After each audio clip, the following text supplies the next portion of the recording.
This episode contains descriptions and details that some listeners might find disturbing. Listener discretion is advised.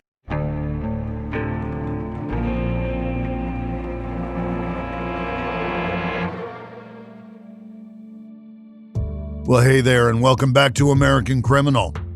In 1989, the murder of Carol Stuart received a lot of attention in the media. It was a complex, messy case that held America transfixed, and it left Boston reeling. First, the city and its leaders said Carol's death was an example of the drug-fueled violence brought on by the crack cocaine epidemic. Then the police marched into Mission Hill, aggressively targeting young black men for searches and interrogation. And when the truth was finally revealed, no one knew what to say. The entire city had been fooled, and it had been so easy. All Chuck had to do to sow that level of division was say that a black man had attacked him and his wife. But what Chuck Stuart did wasn't revolutionary.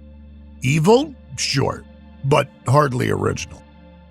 Because stories like this have been repeated over and over again, Professor Catherine Russell Brown, who studies race and crime, sociology, and criminal law, popularized a term for these incidents: racial hoaxes.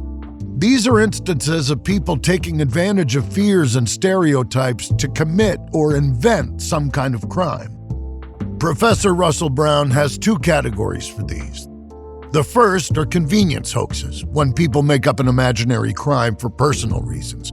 Maybe they need an excuse for being late to work, to cover up some humiliation they've experienced, or even just to impress someone with an exciting story.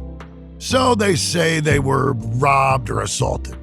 And more often than not, the perpetrator of this fake crime is a black man. Here's an abridged version of such a story. In 1931, there were two groups of teenage boys riding a train in Alabama, a group of white kids and one of black. Now, apparently, the white kids didn't like sharing the rails with the black kids and tried to force them off the train.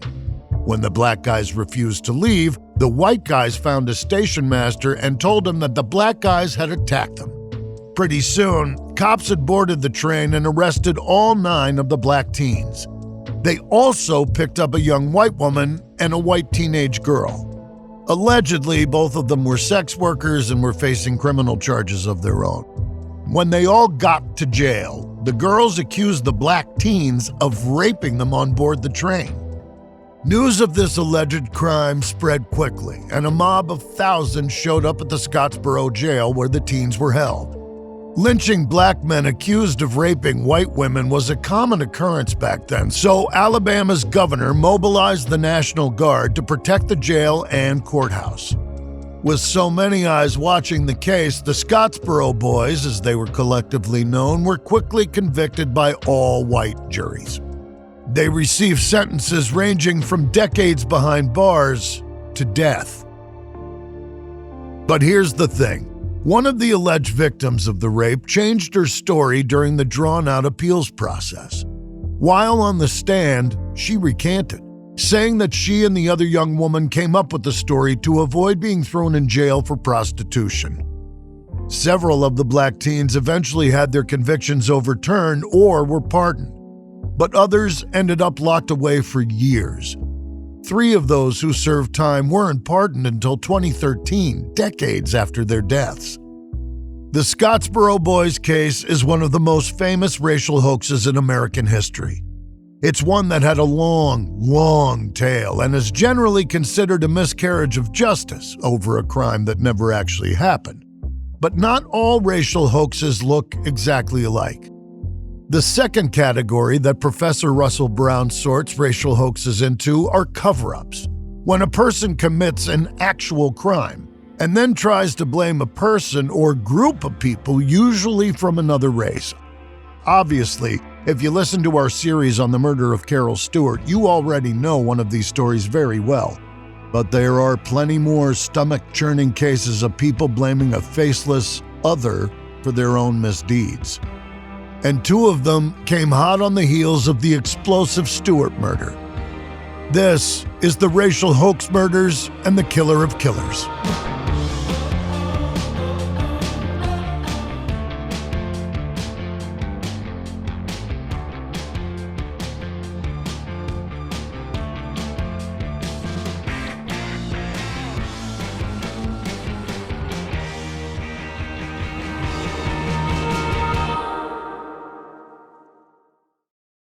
I don't know about you, but I like keeping my money where I can see it, and so do my friends. Unfortunately, traditional big wireless carriers also seem to like keeping my money too. After years of overpaying for wireless, finally got fed up with crazy high wireless bills, bogus fees, and free perks that actually cost more in the long run, so I switched to Mint Mobile. You could be saving a lot, like paying a fraction of what you're paying right now. So stop overpaying for wireless just because that's how it's always been. Mint Mobile is here to rescue you with premium wireless plans starting at $15 a month. All plans come with high-speed data and unlimited talk and text delivered on the nation's largest 5G network. I'm all minty fresh, and you should be too. If you like your money, Mint Mobile is for you. Shop plans at mintmobile.com/AmericanCriminal. That's mintmobile.com/AmericanCriminal. Upfront payment of $45 for a 3-month 5-gigabyte plan required, equivalent to $15 a month. New customer offer for your first 3 months only, then full price plan options available. Taxes and AMP. Fees extra. See Mint Mobile for details. Hey all, it's Jeremy Schwartz from American Criminal. So, have you heard that Slayer rules? Slayer rules!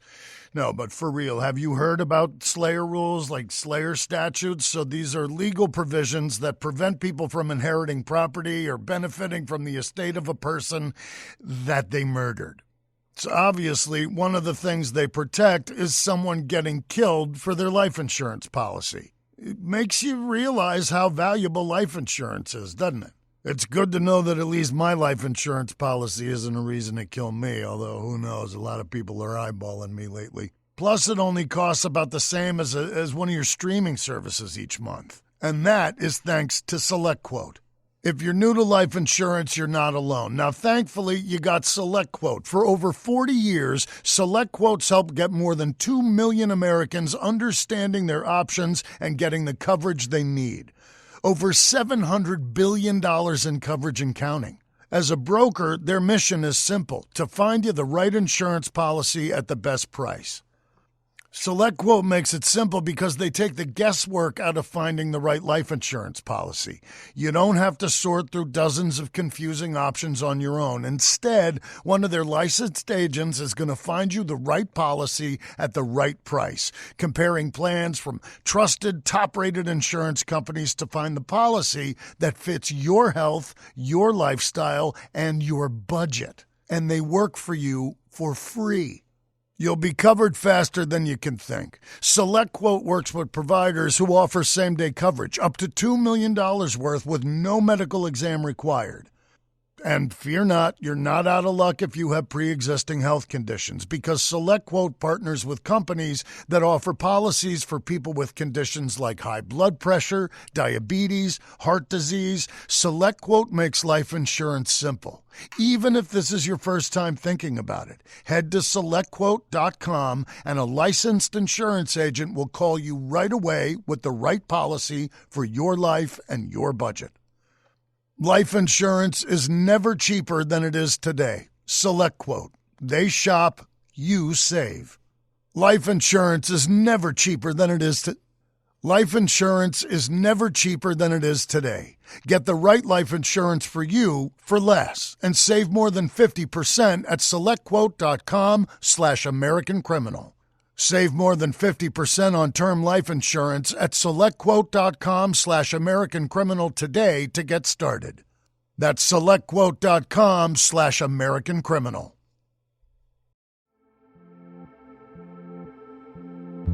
April 21st, 1992 is a Tuesday, so it's an unusual night for Jesse and Barbara Anderson to go on a date.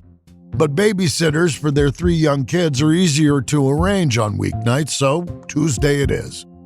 The family lives a comfortable life on the rural outskirts of Cedarburg, Wisconsin. So Jesse and Barbara relish the chance to come into Milwaukee for a little grown-up time and civilization. They start with the 7 o'clock show at the Northridge Mall movie theater. When that lets out, they head to the nearby TGI Fridays for a late dinner. They pay their check around 10:15 and head for their car. Moments later, people inside the restaurant hear a commotion coming from the parking lot. Shouts for help, most of all. A group of customers and staff run outside where they find 31-year-old Jesse feet away from the door, a black baseball cap in his hand and a small knife sticking out of his chest. He's standing over his wife, who's lying on the ground. A couple of the bystanders scream at the sight of 33-year-old Barbara, and I don't blame them. She's been stabbed more than a dozen times in the chest, neck, and face. There's blood everywhere. People rush to help the couple while someone heads inside to call for an ambulance. Stammering and seemingly in shock, Jesse explains that they were attacked. That much is obvious. It was two young black guys, he says. The couple were walking towards their car when Jesse heard Barbara scream and turned around to see some guy stabbing her. He leapt to her defense, struggling with the two men, trying to get the knife from them. That's how the blade got stuck in his chest. The attackers ran off after that. Jesse holds up the black LA Clippers hat in his hand. He knocked this off one of their heads, he mumbles, while a server from the restaurant helps him sit down on the curb. When the cops arrive on the scene a few minutes later, Jesse repeats the story, handing them the knife that he's now pulled from his chest. It's small, a red plastic handle and 4-inch blade. It's the kind of thing you'd buy at an outdoor sports store. Not that Jesse's thinking about the provenance of weapons just now. Barbara's rushed to the closest hospital where doctors tend to her horrific injuries. She has 21 stab wounds in all. Right from the start, doesn't look good. But her husband has been much more fortunate. Jesse only received 4 stab wounds. One of them punctured his lung, but that's the most serious of his problems. Or so he thinks. So, this probably isn't going to shock you, but Jesse Anderson is a big fat liar. That's why Milwaukee's cops are stumped at first. There doesn't seem to be any motive for this attack. The Andersons weren't robbed, so the only thing people can think of is that this is some kind of terrifying gang initiation ritual. But even that doesn't seem likely to people who know anything about local gang activity. But early local media coverage of the case brings in some tips that help investigators figure everything out. The first useful call they get is from a 20-year-old kid called Tommy Miles. He tells the cops that he was at a mall the day before the attack when a man who looked just like Jesse Anderson walked up to him and offered to buy his black Clippers cap for $20. 2 of Tommy's friends back the story up, and Tommy himself describes a grease stain inside the hat that proves it's the one Jesse claimed he got from the attackers. So that's not looking good for Jesse. But it's not quite a smoking gun.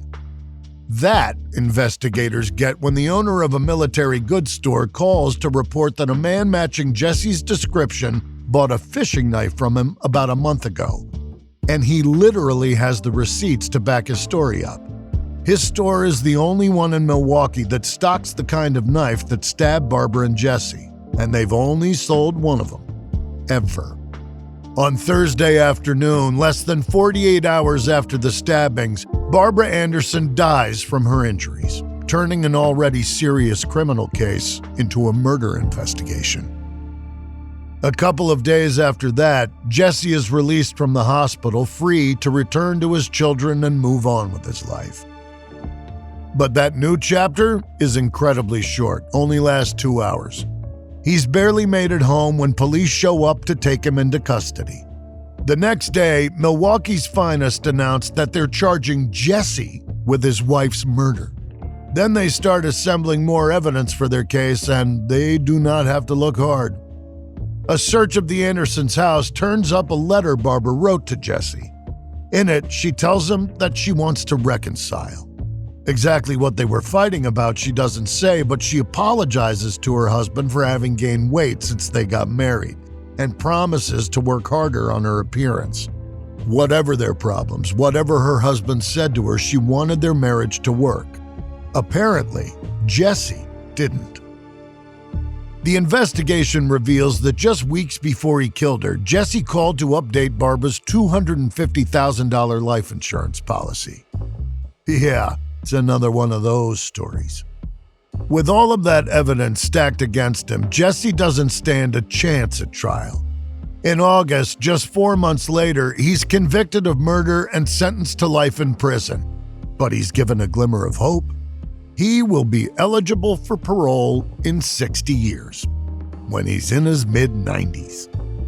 He won't make it to 40, though. And here's where this already tragic story takes a truly wild turn. 2 years later, Jesse's serving time at the Columbia Correctional Institute. He's incarcerated with hundreds of other inmates, but there are just two who are important to this story. The first is 25-year-old Christopher Scarver, a convicted murderer serving a life sentence of his own. The second is 34-year-old Jeffrey Dahmer, the serial killer who targeted young men and boys from the late 70s to the early 90s. On the morning of November 28, 1994, Jesse, Christopher, and Dahmer are carrying out their assigned cleaning duties in the prison's gym facilities. They're unsupervised, so no one is around to stop Christopher when he savagely beats his fellow inmates with a 20-inch metal bar he hid inside his uniform. After the attack, Christopher, who's thought to live with schizophrenia, returns to his cell and tells a guard what he's done. God ordered him to do it, he says. Dahmer is rushed to a hospital, but he's dead within an hour. Jesse lives for 2 more days, but dies from his injuries on the 30th. He's 37, and he takes to his grave his reasons for killing his wife of 7 years. In the aftermath of the crime, no one could quite believe it. Jesse and Barbara had seemed so happy, but it had all turned out to be a lie. The Andersons had concealed their troubles from the world, and in turn, it seems Jesse had disguised his hatred for his wife. Only a deep-seated loathing could have motivated him to attack her so viciously. And just like Charles Stuart, he was sure that the community would believe him when he blamed black men for the crime.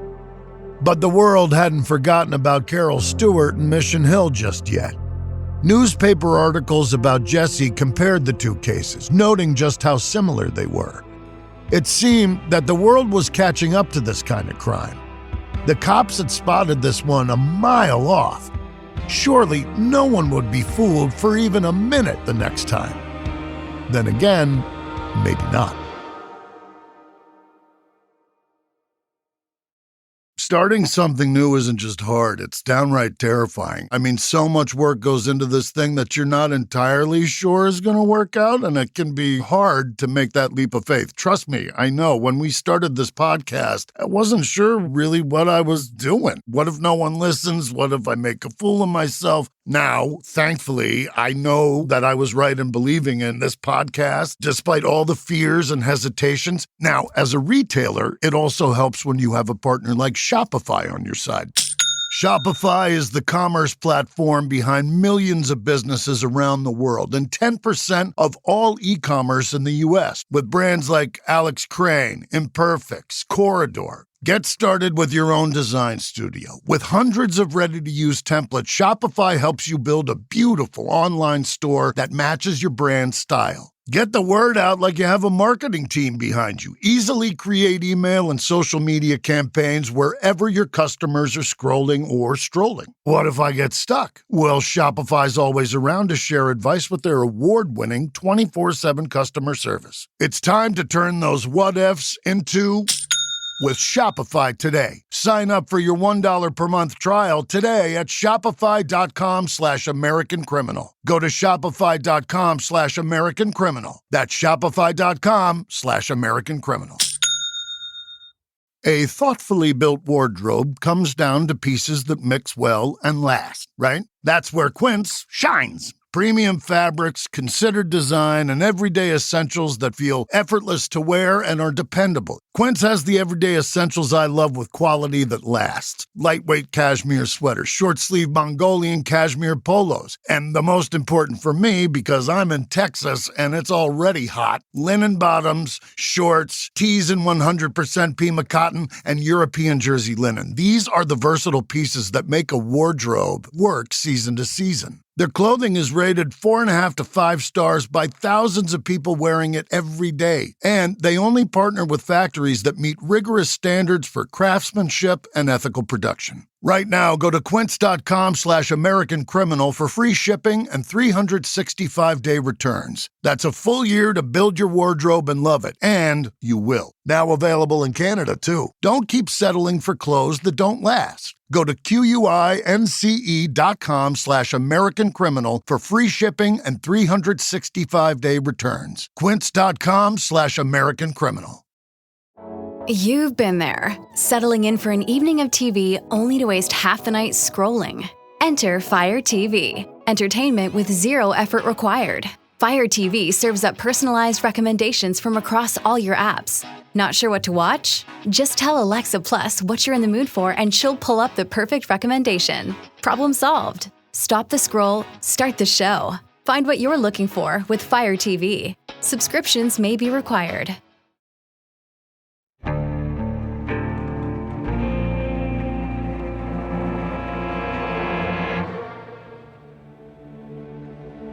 Around 9:30 p.m. on October 25, 1994, Susan Smith is found crying on a front porch in Union County, South Carolina.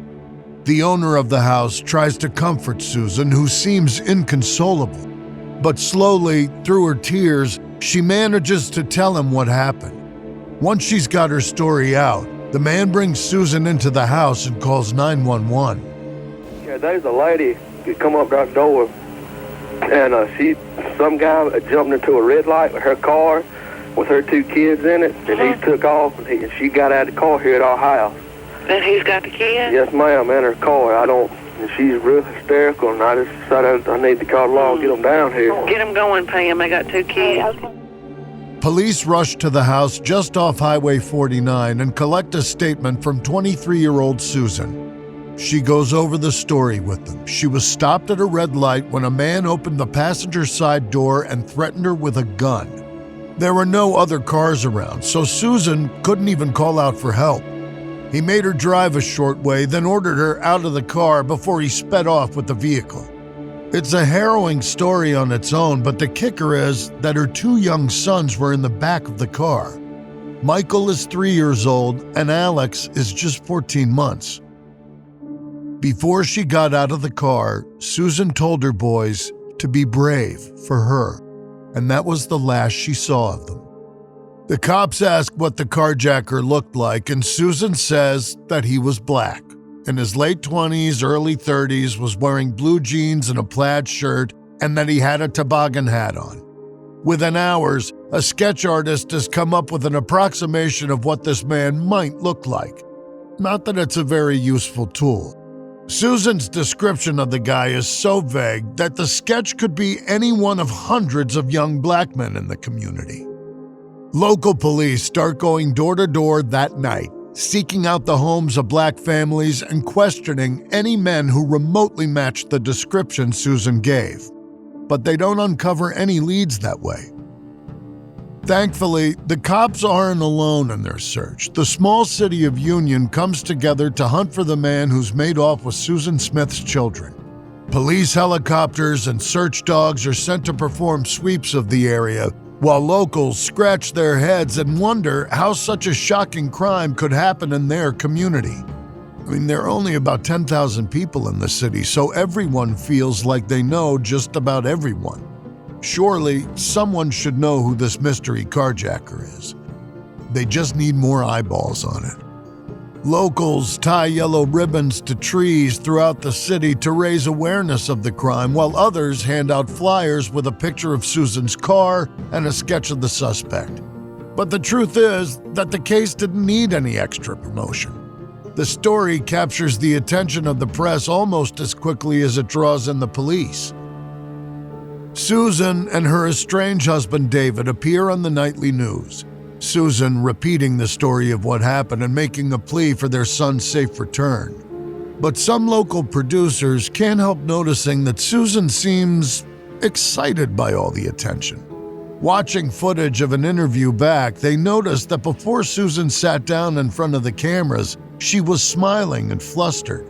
Her demeanor switched once she sat beside David, though. It was eerie to watch. Of course, none of this was shown to the public. All anyone saw on their television sets was a distraught mother desperate to have her children back. But although she has the general public on her side, the police aren't convinced that Susan Smith is telling the truth. Within a day or two of the story breaking, investigators start taking a closer look at her story. There isn't a lot to work with, but there's one key detail that gives them pause. Susan says she stopped for a red light at an intersection, which is where the man got into the car. Crucially, she tells detectives that there were no other cars in sight.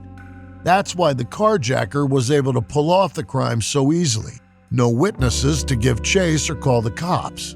But a little digging reveals that the traffic light in question would not have changed to red without another car there waiting. It's a small thing, but it's enough to prove that Susan's not being truthful about at least part of her story. And if she can lie about that, then what else is she lying about? Over the next few days, while the media continues to pick over the case and amplify calls for the return of Michael and Alex, Susan is brought in for multiple polygraph tests, each of them proving inconclusive. The boy's father is frustrated by the cops' focus on his wife.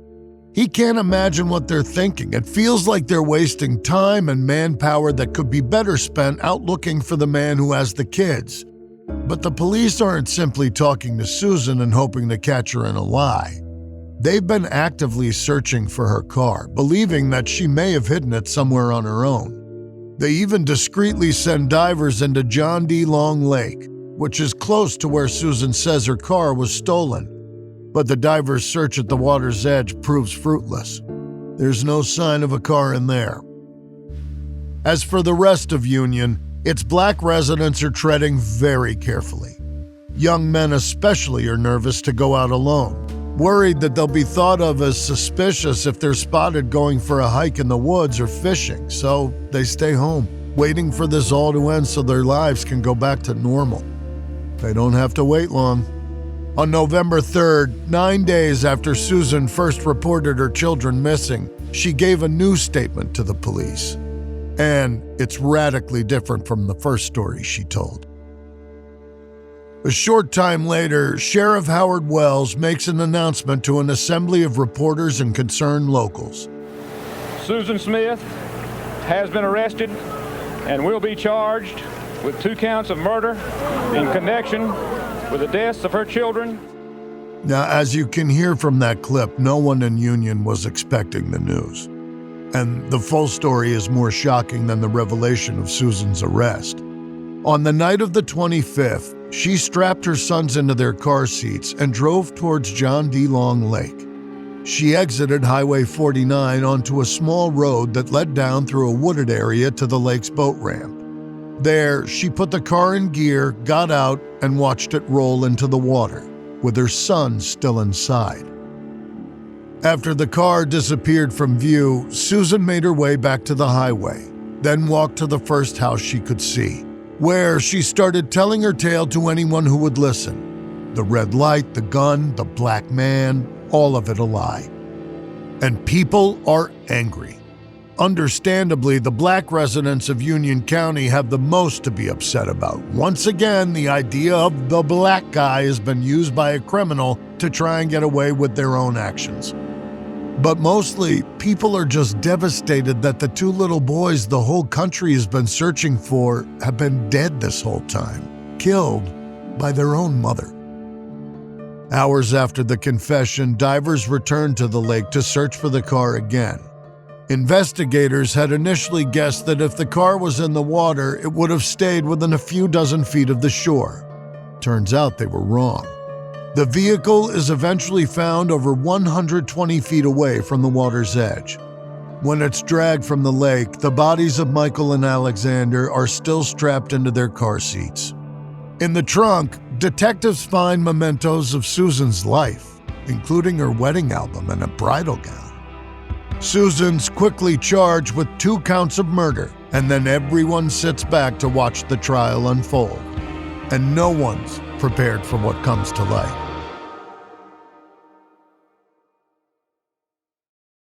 Your little one grew 3 inches overnight. Adorable. Also, expensive. Sell their pint-sized pieces on Depop and list them in minutes with no selling fees. Because somewhere, a dad refuses to pay full price for the clothes his kids will outgrow tomorrow. And he's ready to buy your son's entire wardrobe right now. Consider your future growth spurt budget secured. Start selling on Depop, where taste recognizes taste. Payment processing fees and boosting fees still apply. See website for details. Eczema is unpredictable, but you can flare less with Ebglyss, a once-monthly treatment for moderate to severe eczema. After an initial 4-month or longer dosing phase, about 4 in 10 people taking Ebglyss achieved itch relief and clear or almost clear skin at 16 weeks, and most of those people maintain skin that's still more clear at 1 year with monthly dosing. Ebglyss, lebrikizumab LBKZ, a 250 mg per 2 milliliter injection, is a prescription medicine used to treat adults and children 12 years of age and older who weigh at least 88 pounds or 40 kilograms with moderate to severe eczema, also called atopic dermatitis, that is not well controlled with prescription therapies used on the skin or topicals, or who cannot use topical therapies. Ebglyss can be used with or without topical corticosteroids. Don't use if you're allergic to Ebglyss. Allergic reactions can occur that can be severe. Eye problems can occur. Tell your doctor if you have new or worsening eye problems. You should not receive a live vaccine when treated with Ebglyss. Before starting Ebglyss, tell your doctor if you have a parasitic infection. Ask your doctor about Ebglyss and visit ebglyss.lilly.com or call 1-800-LILY-RX or 1-800-545-5979.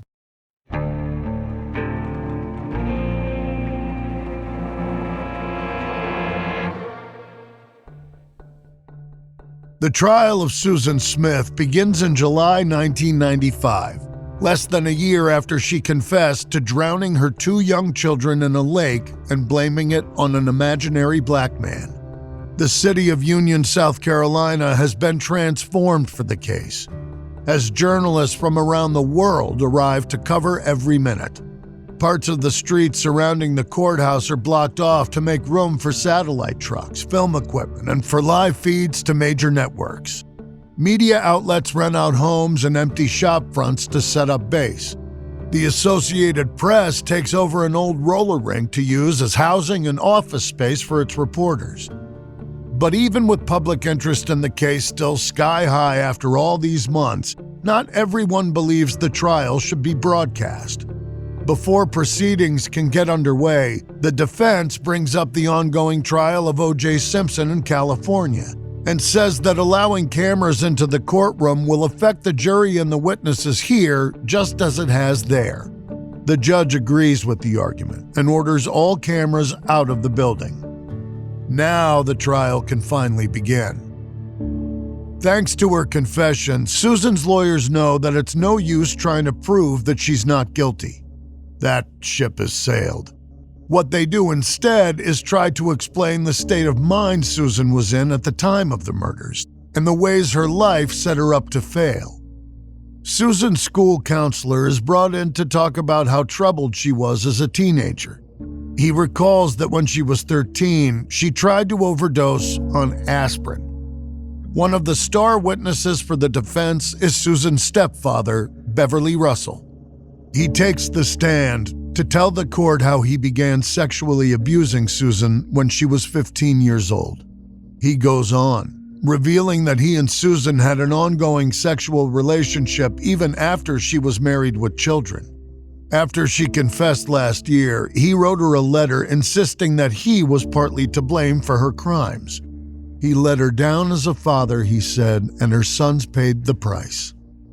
These insights into Susan's earlier years seem to support a key aspect of the story that she laid out in her confession, that she was planning to take her own life that night, but that her body willed her out of the car as it rolled down the boat ramp.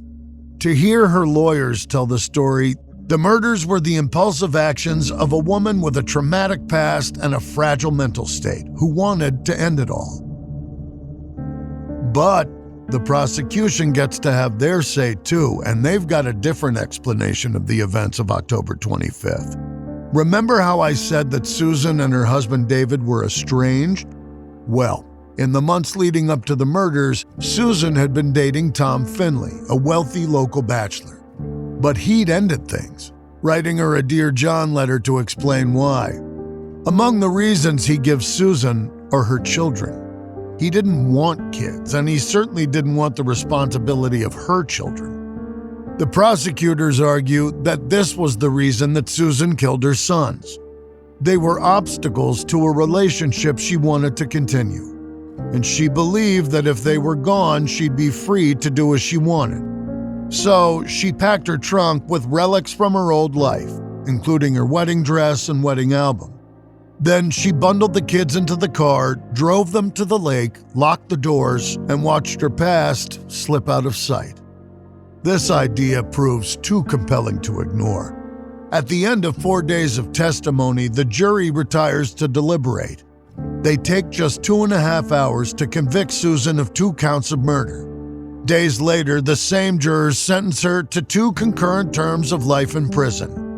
The prosecution had argued for the death penalty, but it was decided that it was more punishing for Susan to have to live with what she'd done.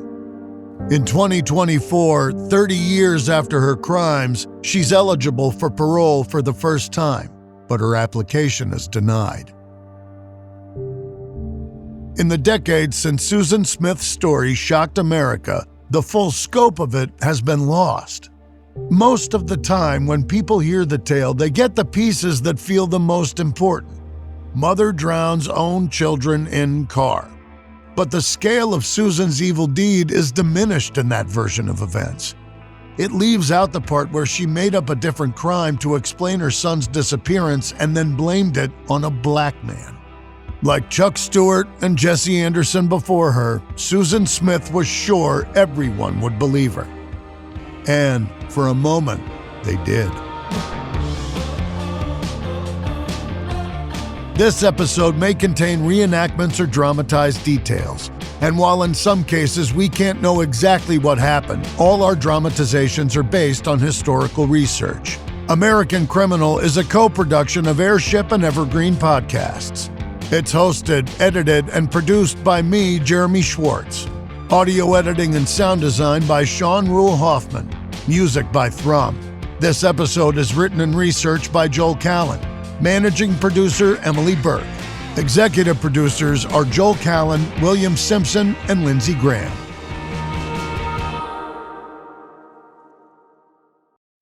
Do you have a dark curiosity? Heart Starts Pounding, Horrors, Hauntings, and Mysteries is a weekly podcast hosted by me, Kaylin Moore. Each week, I'll take you on a dark journey through terrifying true urban legends, bizarre true crime cases, chilling tales of backwoods horror, and more. So if you're looking to join a passionate community of the darkly curious, check out Heart Starts Pounding on the free Odyssey app or wherever you get your podcasts. And remember, stay curious.